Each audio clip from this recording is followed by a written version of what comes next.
Hi friends, welcome to frame by frame Telugu. ఈ వీడియోని like చేసి చూడటం అయితే స్టార్ట్ చేయండి. ఎక్కువ మందికి రీచ్ అయ్యే అవకాశం ఉంటుంది. సో ఆలస్యం చేయకుండా ఇంకా వీడియోలోకి అయితే వెళ్ళిపోదాం. ఇక్కడికి మనం హరిహర వీరమల్లు మీద ఎక్స్పెక్టేషన్స్ ఎలా ఉన్నాయి అనే దాని గురించి అయితే మాట్లాడుకుందాము. ఈ హరిహర వీరమల్లు మీద ఆడియన్స్ అండ్ పవన్ కళ్యాణ్ గారి ఫ్యాన్స్ ఎక్స్పెక్టేషన్ ఎలా ఉందంటే, ఫస్ట్ ఓ పాయింట్ వైజ్గా అయితే మాట్లాడుకుందాం. ఫస్ట్ ఎక్స్పెక్టేషన్ వచ్చేసరికి పవన్ కళ్యాణ్ గారు ఇప్పటిదాకా తీసిన సినిమాలన్నీ మ్యాక్సిమం కొన్ని రీమేక్స్ ఉన్నాయి.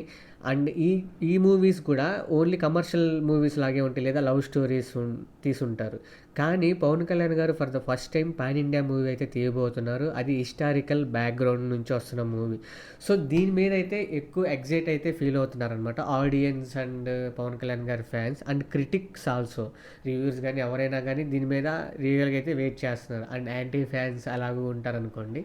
సో వాళ్ళు ఈ హిస్టారిక్ దానిలో సూట్ అయ్యారా లేదా పవన్ కళ్యాణ్ గారు అనేది మనం ఆల్రెడీ ట్రైలర్ అయితే చూసాము. పర్ఫెక్ట్గా యాప్ట్ అనిపించింది. దీని మీదే పవన్ కళ్యాణ్ గారు కూడా ఫస్ట్ క్రిష్ జాగర్లమూరి గారు కథ తెచ్చినప్పుడు ఈ మూవీ నాకు సెట్ అయ్యిద్దా లేదా, దీని మీద ఒక నెరేషన్ తీసుకురండి అని చెప్పి తీసుకొస్తే వాళ్ళు నెరేషన్ ఇచ్చి ఒక ప్రీ లుక్ అయితే ఇచ్చారు. సో అప్పుడు సాటిస్ఫాక్షన్ వచ్చిన తర్వాతే పవన్ కళ్యాణ్ గారు ఈ మూవీ అయితే ఒప్పుకున్నారు. సో నాకు తెలిసి ఈ బ్యాక్డ్రాప్ నుంచి వచ్చే సినిమా మోస్ట్లీ సక్సెస్ అయ్యిద్దని నమ్మే పవన్ కళ్యాణ్ గారు చేశారు. కాబట్టి దీని మీద కూడా మనం ఎక్స్పెక్టేషన్స్ అనేవి పెట్టుకోవచ్చు. ఒక కొత్త స్టోరీ చూడబోతున్నాము అండ్ స్ట్రైట్ మూవీ చూడబోతున్నాము. ఎప్పుడో 2 years తర్వాత వస్తున్న సినిమా ఇది. అది కూడా that straight movie, A remake అయితే కాదనమాట. సో ఈ హిస్టారిక్ బ్యాక్గ్రౌండ్ మీద అయితే ఫుల్ ఎక్స్పెక్టేషన్స్ అయితే ఫ్యాన్స్లో ఉంది, ఆడియన్స్లో ఉంది అండ్ క్రిటిక్స్లో కూడా ఉంది. నెక్స్ట్ ఇంట్రెస్టింగ్ పాయింట్ ఏంటంటే, ఈ సినిమా అనేది 4.5 hours స్క్రీన్ ప్లే అయితే క్రిష్ జాగర్లమూరి గారు రాశారని పవన్ కళ్యాణ్ గారే చెప్పారు. సో దాన్ని వీళ్ళు ఓన్లీ 2.5 hours వరకు అయితే షూట్ చేశారనమాట. అంటే ఒక పార్ట్ కింద అయితే తీశారు. నెక్స్ట్ పార్ట్ కూడా ఉంటుంది. కానీ ఈ పార్ట్ 1లో ఎంత ఎంగేజింగ్గా చెప్పారు అండ్ క్లైమాక్స్ వచ్చేసరికి పార్ట్ 2 కోసం వెయిట్ చేసే విధంగా ఉందా లేదా అనేది మనం చూడాలి. ఫర్ సపోజ్ బాహుబలి అనేది 2 partsగా వచ్చింది. బాహుబలి స్టోరీని కూడా సేమ్ ఒక సినిమా లాగే తీద్దాం అనుకున్నారని రాజమౌళి గారు చెప్పారు. కానీ కొన్ని ఇంట్రెస్టింగ్ సీన్స్, కొన్ని పోరాట సన్నివేశాలు ఇవన్నీ కలిపి ఒక 3.5 hours 3 hours పెట్టలేకపోయారనమాట.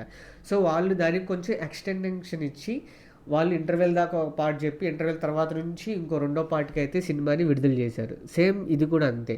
అక్కడ సక్సెస్ ఏంటి, కట్టప్ప బాహుబలిని ఎందుకు చంపారు అనే లీడ్ అయితే ఇచ్చేశారనమాట. లాస్ట్లో కట్టప్ప వచ్చి వెన్నుపోటు పొడుస్తాడు. అసలు ఎందుకు పడవాల్సి వచ్చింది అనేది చూడాలి అంటే నెక్స్ట్ పార్ట్ కోసం వెయిట్ చేయాలి. సో అందుకని పార్ట్ 2 మీద ఫుల్ హైప్లో ఉంది. ఇప్పటిదాకా కూడా అది రికార్డ్స్ అనేవి దాన్ని ఎవరు బ్రేక్ చేయలేకపోతున్నారనమాట. సో అలాగే ఒక హుక్ పాయింట్, దేవరాలో కొడుకు తండ్రి ఎందుకు చంపాడన్న హుక్ పాయింట్ అలాగో ఇందులో కూడా హరిహర వీరమల్లు లాస్ట్లో క్లైమాక్స్లో ఒక హుక్ పాయింట్ అయితే ఉండబోతుంది. ఆ పాయింట్ మీద వీళ్ళు చాలా చాలా కాన్ఫిడెంట్గా అయితే ఉన్నారు. ఆ లాస్ట్ 18 minutes ఏదైతే ఉందో అది పవన్ కళ్యాణ్ గారు షూట్ చేశారనేది ఇంకా ఇంట్రెస్టింగ్ పాయింట్ అనమాట. సో దీని మీద అయితే ఎక్కువ ఎక్స్పెక్టేషన్స్ అయితే ఉన్నాయి. నెక్స్ట్ పార్ట్ ఎలా ఉండబోతుంది అనే దాని మీద. నెక్స్ట్ ఎక్స్పెక్టేషన్ పాయింట్ వచ్చేసరికి ఏఎం రత్నం గారు.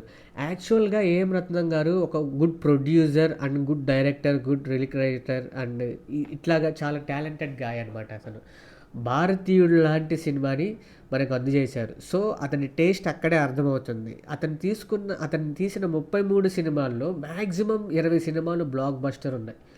సో ఇది కూడా ఆ కోవకు చెందిందని గట్టిగా నమ్ముతున్నారు. ఎందుకంటే ఆ స్టోరీ మీద ఉన్న పట్టు అలాంటిది. యాక్చువల్గా ఏమైందంటే, ఓజీ మూవీ అనేది ఒక ఇప్పుడున్న సినారియో, ఇప్పుడున్న సింక్ అయ్యే ప్రజెంట్ నడుస్తున్న సినిమాలకి అనుగుణంగా ఉంది కాబట్టి గ్యాంగ్ స్టార్ రేంజ్లో అది కూడా అలాగా హైప్ తెచ్చుకుంది. అండ్ ఓజీ టైటిల్ అనేది పవర్ఫుల్ టైటిల్. ఇక్కడ ఏమైందంటే, సినిమా ఎలాగైతే మీరు ఓజీ అని హైప్లో ఉన్నారు, ఇక్కడ హరిహర వీరమల్లులో కూడా అంత హోప్ ఉందన్నమాట, అంత ఊపు ఉంది సినిమాలో. అది వాళ్ళు బయటికి చెప్పడంలో కొంచెం విఫలమయ్యారు నిజంగానే. కానీ వాళ్ళు చేసిన తప్పు ఏంటంటే, ఆ హరిహర వీరమల్లు అని ఒక పెద్ద టైటిల్ పెట్టడం నేను చేసిన తప్పని వాళ్ళు ఫీల్ అయ్యారు. వీర అనేది పెట్టడం బాగుండేది. కాకపోతే వాళ్ళు ఏంటంటే, ఆ టైటిల్కి ఒక జస్టిఫికేషన్ అయితే సినిమాలో అయితే కనపడిద్దని వాళ్ళు గట్టిగా బిలీవ్ చేస్తున్నారు. సో ఏఎం రత్నం గారి ప్రొడక్షన్ వాల్యూస్ చాలా బాగుంటాయి. ఈ సినిమాలో కూడా ప్రొడక్షన్ వాల్యూస్ అంతకన్నా రేంజ్లో ఉంటాయని నమ్ముతున్నారు. అతను కష్టపడైతే ఈ సినిమా తీశారు. అతని కోసమని ఈ సినిమా ఆడుతుందని నా అభిప్రాయం. మీకేమనిపిస్తుందో కామెంట్ సెక్షన్లో అయితే చెప్పండి. సో నెక్స్ట్ పాయింట్ వచ్చేసరికి అదే గ్రాఫిక్స్. ఈ సినిమాలో మోస్ట్‌లీ గ్రాఫిక్స్ ఎక్కువ ఉంటాయి. ఎందుకు అంటే పవన్ కళ్యాణ్ గారు ఇచ్చిన 2 అవర్స్‌లో మిగతా ఏదైతే కాస్ట్ ఉందో అది రావటం కుదరదు. ఎందుకంటే వాళ్ళకి వేరే షెడ్యూల్స్ ఉంటాయి, వేరే సినిమాలుంటాయి. అందుకని చెప్పి పవన్ కళ్యాణ్ గారిని ఒక సైడ్ తీసుకొని మిగతా యాక్టర్స్‌ని వేరే సైడ్ నటించి అయి మెర్జ్ చేయాలి. అండ్ ఇంకోటి పోరాట సన్నివేశాలు గానీ, ఆ కోటలు గానీ, మిగతాదంతా చాలా వర్క్ ఉండిద్ది. సో, ఈ వర్క్ వల్లే యాక్చువల్‌గా ఒక 2 మంత్స్ బ్యాకే రావాల్సిన సినిమా ఇప్పటిదాకా పోస్ట్‌పోన్ అయితే అయింది. అది ఫుల్ ఫ్లెడ్జ్డ్‌గా వచ్చిన తర్వాతే సినిమాలోకి దిగుదాం. అరకొర చేసి సినిమాకి తీసుకెళ్తే అది అది అంత ఇంపాక్ట్ చూయించదు. బ్లాక్ బస్టర్ అయ్యే ఛాన్స్ ఉండదన్న ఉద్దేశంతోటి వాళ్ళు ఇంకా టైం తీసుకొని, లాస్ అయినా పర్లేదు ఇంకా టైం తీసుకొని ఒక గుడ్ ప్రోడక్ట్ కోసం అయితే ఇంతసేపు వెయిట్ చేశారనమాట. అలాంటప్పుడు గ్రాఫిక్స్ మీద మనం హ్యూజ్ ఎక్స్‌పెక్టేషన్స్ అయితే పెట్టుకోవచ్చు. ఎందుకు అంటే మనకి 'బాహుబలికి' 'త్రిబుల్ ఆర్'కి చేసిన వాళ్ళు గానీ, మిగతా హాలీవుడ్ మూవీస్ చేసిన వాళ్ళు ఈ సినిమా యొక్క గ్రాఫిక్స్ అనేది డిజైన్ చేస్తున్నారు. సో, దాని ప్రకారంగా మనం దాని మీద ఎక్స్‌పెక్టేషన్స్ పెట్టుకోవచ్చు. కాకపోతే ఏంటంటే, దీని గురించి నెక్స్ట్ మాట్లాడతాను. సో, ఎక్స్‌పెక్టేషన్స్ అయితే అలా ఉన్నాయి. నెక్స్ట్ పాయింట్ మాట్లాడతానన్నాను కదా! నెగటివిటీ. ఈ సినిమా స్టార్ట్ అయిన దగ్గర నుంచి ఎప్పటిదాకా ఫుల్ నెగటివిటీతో రన్ అవుతుంది. అండ్ లో ప్రమోషన్‌తో రన్ అవుతుంది. ఎందుకు అంటే పవన్ కళ్యాణ్ గారు రాజకీయాల్లో ఉండొచ్చు మేబీ, అండ్ హేటర్స్ కూడా ఉంటారు. ఎట్ ద సేమ్ టైం కాయిన్‌కి 2 సైడ్‌లు ఉంటాయి. ప్రతి ఒక్కళ్ళకి పవన్ కళ్యాణ్ గారు నచ్చాలని లేదు, నచ్చకూడదని కూడా లేదు. సో, ఈ ఈ ఈ గ్యాప్‌లో ఏం జరిగిందంటే ఈ నెగటివిటీ అనేది ఆ సినిమా పట్ల ఎక్కువైపోయింది. మేజర్ పాయింట్ వచ్చేసరికి అదొకటైతే ఈ సినిమా డైరెక్టర్ మధ్యలో నుంచి వెళ్ళిపోయారు. సమ్ పర్సనల్ కారణం చేత గానీ, లేదంటే ఈ క్రియేటివ్ డిఫరెన్స్ వల్ల గానీ అతను టైం అయితే ఎక్కువ ఇవ్వాల్సి వస్తుందని చెప్పి తప్పుకున్నారు. రెండోది జ్యోతికృష్ణ గారు దీన్ని టేక్ ఓవర్ చేశారు. యాక్చువల్‌గా జ్యోతికృష్ణ గారికి ఎటువంటి హిట్స్ లేవు. సో, మేజర్ అది. చిన్న డైరెక్టర్ కదా! ఆల్రెడీ ఇద్దరు డైరెక్టర్స్ మారిపోయారు. ఈ సినిమా రన్ అవ్వట్లేదు, ముందుకెళ్ళట్లేదు, షూటింగ్ జరగట్లేదు అని చెప్పి ఎక్కువ నెగటివిటీ అనేది ట్విట్టర్‌లో, ఇన్‌స్టాగ్రామ్‌లో, యూట్యూబ్‌లో ట్రెండ్ అవ్వటం ద్వారా దాని మీద ఉన్న బజ్ అనేది తగ్గిపోయింది. ఈ గ్యాప్‌లో 'ఓజీ' సినిమా అనేది ఎక్కువ ఊపందుకోవటం వల్ల ఆ సినిమా క్రేజ్ అనేది పెరిగిపోయింది. అంతే. రెండిట్లో పవన్ కళ్యాణ్ గారే ఉంది. సో, ఆ నెగటివిటీ వల్ల హైప్ అనేది తగ్గింది. ఎప్పుడైతే పవన్ కళ్యాణ్ గారు నేను చెప్పాను ఆల్రెడీ, అతను వచ్చి మైక్ పట్టుకొని ఒక స్పీచ్ ఇస్తే ఆ సినిమా లెగుస్తది అని. సో, అదే జరిగింది. ఆ తర్వాత వెంటనే ఇంటర్వ్యూస్, ప్రమోషన్స్ అయితే ఇచ్చారు. హీరోయిన్ బాగా కష్టపడుతున్నారు, ప్రొడ్యూసర్ బాగా కష్టపడుతున్నారు, డైరెక్టర్ బాగా కష్టపడుతున్నారు.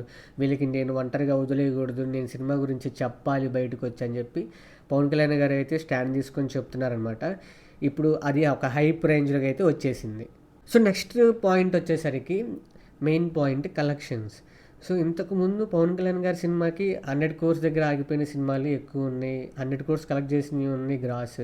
అండ్ 160 కూడా కలెక్ట్ చేసినవి ఉన్నాయి. కానీ బిగ్ హిట్ అయితే లేదు. ఇది పాన్ ఇండియాగా రిలీజ్ అవుతుంది కాబట్టి దీని యొక్క మార్కెట్ అనేది తెలుగు 2 రాష్ట్రాల్లో 126 కోట్ల వరకైతే అమ్ముడుపోయింది. And rest of the all cities and overseas కలుపుకొని ఒక 100, మొత్తం 226 క్రోర్స్ అయితే ఈ థియేట్రికల్ బిజినెస్ జరిగింది. అండ్ శాటిలైట్ ఇవన్నీ ఇంకో 40 ఆర్ 60 మధ్యలో ఉంటుంది. కానీ ఈ థియేట్రికల్ బ్రేక్ ఈవెన్ కావాలి అంటే 227 కోట్ల రూపాయల పైన రావాలన్నమాట. సో, అప్పుడు ఈ సినిమా బ్లాక్ బస్టర్ రేంజ్కి వెళ్తుంది, బ్రేక్ ఈవెన్ అవుతుంది ఫస్ట్. సో, అలాగే ఈ సినిమా ఎన్ని కోట్లు కలెక్ట్ చేస్తుందో మీరు కామెంట్ సెక్షన్లో అయితే చెప్పండి. సో, ఈ సినిమాతోటి పవన్ కళ్యాణ్ గారు 500 క్రోర్స్ క్లబ్లోకి వెళ్తారని అయితే నేను నమ్ముతున్నాను. ఎందుకంటే ఈ సినిమా అనేది జస్ట్ యావరేజ్ టాక్ తెచ్చుకున్నా కానీ మ్యాక్సిమం ఇదైతే వస్తుంది. ఎందుకంటే ప్రైజెస్ హైక్ ఇచ్చారు, దీనికి కావాల్సిన బూస్ట్ అంతా ఉంది. ఓన్లీ సినిమా ఒక గుడ్ మూవీ అనిపించుకుంటే చాలు. సో, ఆటోమేటిక్గా మౌత్ పబ్లిసిటీ ద్వారా అది ఎక్కడికో నెక్స్ట్ ఎండ్కి అయితే వెళ్ళిపోతుంది. అలా వెళ్ళిపోతే మనం నెంబర్స్ ఊహించలేం.